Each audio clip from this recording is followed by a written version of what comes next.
Hello everyone, welcome back to Taiyari online. मैं सुधा। आज की इस वीडियो में हम कक्षा 9वीं के हिंदी पाठ्य पुस्तक क्षितिज भाग 1 का पाठ 5, जिसकी लेखिका हैं चपला देवी, उनके द्वारा लिखित यह जो कहानी है उसका नाम है नाना साहब की पुत्री देवी मैना को भस्म कर दिया गया। और यह कहानी सच्ची घटना पर आधारित है। कहानी कब की है? तो यह कहानी है प्रथम स्वतंत्रता संग्राम 1857 की, जब नाना साहब ने अंग्रेज़ों के विरुद्ध विद्रोह छेड़ दिया था। तो उस समय की यह कहानी है। इस कहानी में बताया गया है कि किस प्रकार अंग्रेज़ों ने नन्ही सी बच्ची मैना देवी को गिरफ्तार कर लिया और उन पर अत्याचार किए। तो चलिए सबसे पहला प्रश्न देखते हैं। यदि आप लोगों ने इस कहानी को अभी तक नहीं सुना है तो उसे सुन सकते हैं, लिंक आपको आई बटन में दे दिया जाएगा। प्रश्न हमारा है, बालिका मैना ने सेनापति हे को कौन कौन से तर्क देकर महल की रक्षा के लिए प्रेरित किया?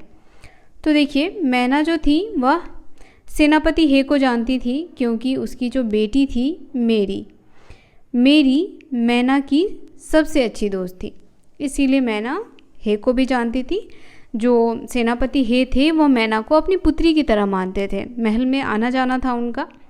अब देखिए, मैना कहती है उनसे कि इस महल को ध्वस्त करने से क्या होगा, यह तो निर्जीव है, तो इसे छोड़ दें। बाकी जो विद्रोह किए हैं वो तो अब यहाँ है नहीं। तो बहुत सारे तर्क इस प्रकार से वह देती है। इसका उत्तर इस प्रकार से लिख सकते हैं आप। बालिका मैना ने अपने पिता के महल की रक्षा के लिए निम्नलिखित तर्क दिए। कौन कौन से तर्क दिए? तो देखिए, इस प्रकार आप पॉइंट में तर्कों को लिख सकते हैं बच्चों। पहला तर्क वह देती है कि महल को गिराने से सेनापति के किसी उद्देश्य की पूर्ति नहीं हो सकेगी। दूसरे में कहती है वो कि अंग्रेज़ों के विरुद्ध शस्त्र उठाने वालों को दोषी बताया उसने, और कहा कि इस जड़ पदार्थ यानी ये जो निर्जीव मकान है उसको गिराने से कोई लाभ नहीं होने वाला है। और फिर मैना सेनापति हे से कहती है अपना परिचय देते हुए कि वह उनकी मरी हुई पुत्री मेरी की सहेली है और उसका आखिरी पत्र अभी भी उसके पास सुरक्षित है। तो इस प्रकार से वह महल को बचाने के लिए सेनापति हे को कई तर्क देती है। और सेनापति हे जो है उस महल को बचाने की कोशिश भी करता है, लेकिन उसके हाथ में कुछ होता नहीं है, तो वह उसे बचा नहीं पाता है। तो बच्चों, वीडियो पसंद आ रहा हो तो इसे लाइक और ज़्यादा से ज़्यादा शेयर करना बिल्कुल ना भूलें। साथ ही अगर आपका कोई प्रश्न और सुझाव हो तो हमें कमेंट में अवश्य बताएं। चलिए दूसरा प्रश्न देखते हैं। प्रश्न है, मैना जड़ पदार्थ मकान को बचाना चाहती थी, पर अंग्रेज उसे नष्ट करना चाहते थे, क्यों? तो बच्चों, हमने क्या पढ़ा है? अंग्रेज उसे क्यों नष्ट करना चाहते थे? क्योंकि वह नाना साहब से जुड़ा हुआ था। किससे जुड़ा हुआ था? तो नाना साहब से जुड़ा हुआ था।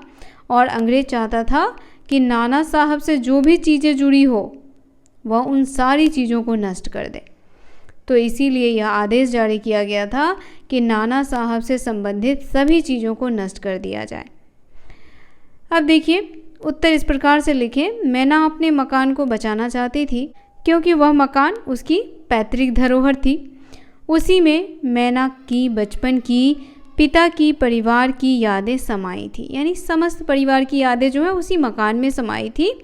वह उसके जीवन का आखिरी सहारा भी हो सकता था, इसीलिए वह उसे बचाना चाहती थी। अब देखिए, नाना साहब तो मैना को ले जाना भूल गए थे, तो अब मैना जो है वह अकेले बच गई। किस में? राजमहल में।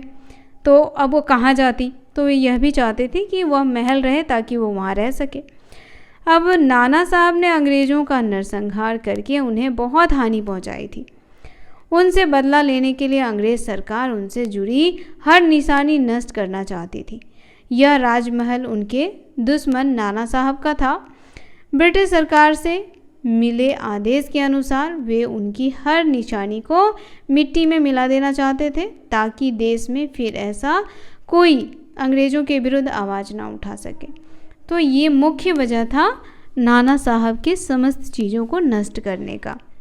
अब देखिए, तीसरा प्रश्न है, सर टॉमस हे के मैना पर दया भाव के क्या कारण थे?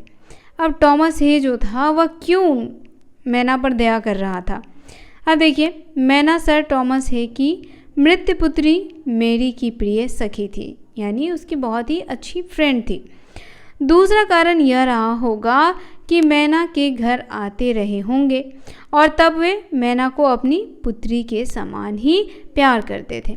मैना के रूप में उन्हें अपनी मृत पुत्री मेरी की छवि दिखाई दी होगी और उनके मन में ममता जाग गई होगी।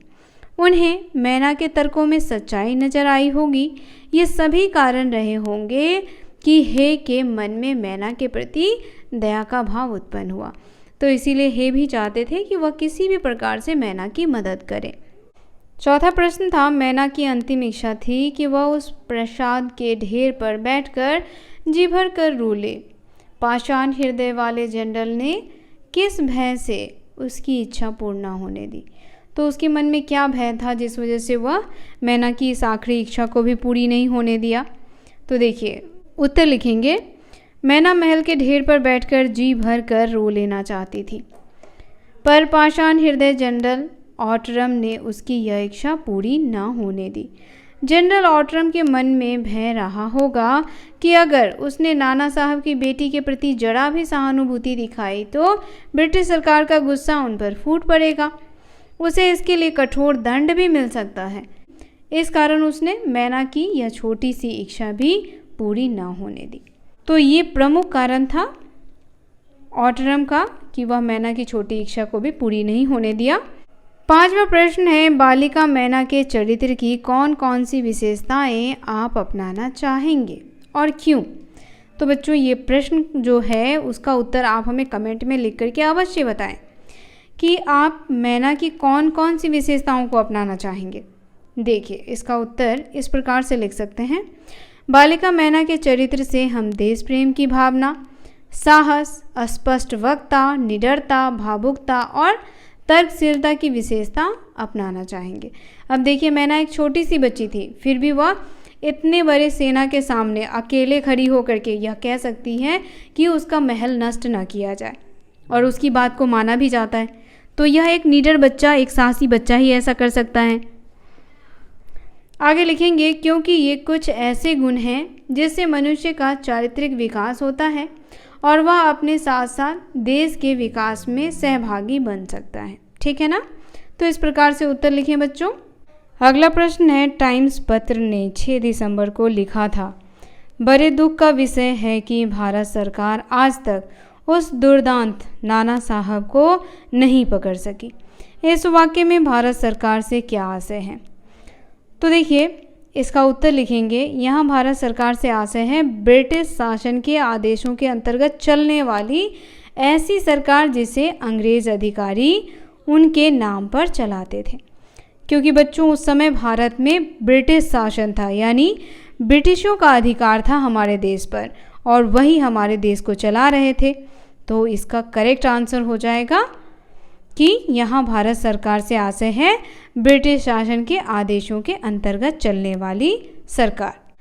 7वां प्रश्न आपका रचना और अभिव्यक्ति से है। प्रश्न है, स्वाधीनता आंदोलन को आगे बढ़ाने में इस प्रकार के लेखन की क्या भूमिका रही होगी? तो देखिए स्वाधीनता आंदोलन को आगे बढ़ाने में तथा समाज के लोगों तक संदेश पहुंचाने में इन लेखों की भूमिका महत्वपूर्ण रही होगी। लोग जब अंग्रेज़ों के अत्याचारों को पढ़ते होंगे तो उनके विरुद्ध आक्रोश भर जाता होगा, संघर्ष के लिए तत्पर हो जाते होंगे। जब उन्होंने मैना जैसी निडर बालिका के निर्मम वध की बात सुनी तो उनका हृदय करुणा और श्रद्धा से भर उठा और मैना के बलिदान से उन्हें देशभक्ति की प्रेरणा मिली। यही भाव स्वाधीनता आंदोलन को आगे बढ़ाने में मददगार सिद्ध होगा। 8वां प्रश्न है, कल्पना कीजिए कि मैना के बलिदान की यह खबर आपको रेडियो पर प्रस्तुत करनी है। इन सूचनाओं के आधार पर आप एक रेडियो समाचार तैयार करें और कक्षा में भावपूर्ण शैली में पढ़ें। तो किस प्रकार से आप तैयार करेंगे बच्चों और कैसे आप इसको सुनाएंगे? तो देखिए, यह आकाशवाणी का कानपुर चैनल है। आज आपके समक्ष संध्या समाचार की बेला में मैना देवी के बलिदान पर संक्षिप्त विवरण के प्रस्तुत करता हैं श्री रवि वर्मा जी। अत्यंत दुख के साथ यह सूचित किया जाता है कि कल सायकाल मैना देवी का देहावसान हो गया। अंग्रेज जनरल ऑटरमन के द्वारा बड़ी ही अमानवीयता के साथ मैना देवी को जलती हुई आग में भस्म कर दिया गया। सारा शहर इस घटना से अत्यंत क्रुद्ध तथा दुखी है। भले ही आज मैना देवी इस नश्वर संसार को त्याग कर परम धाम को चली गई हैं, परंतु उनका यह बलिदान व्यर्थ नहीं जाएगा, जो आने वाले समय में देशवासियों को निश्चित रूप से प्रेरणा प्रदान करता रहेगा। धन्यवाद। तो इस प्रकार से आप इसे सुना सकते हैं। इसमें कई प्रश्न हैं बच्चों। आज हम प्रश्न संख्या 8 तक ही करेंगे। यह वीडियो आपको कैसा लगा कमेंट करके बताना बिल्कुल ना भूलें। वीडियो पसंद आए तो इसे लाइक करें, शेयर करें और हमारे चैनल को सब्सक्राइब कर लें। साथ ही आपका कोई प्रश्न या सुझाव हो तो उसे आप हमें कमेंट में अवश्य बताएं। मिलते हैं आपसे इसी अध्याय के अन्य प्रश्नों के साथ। तब तक के लिए आप सभी का धन्यवाद।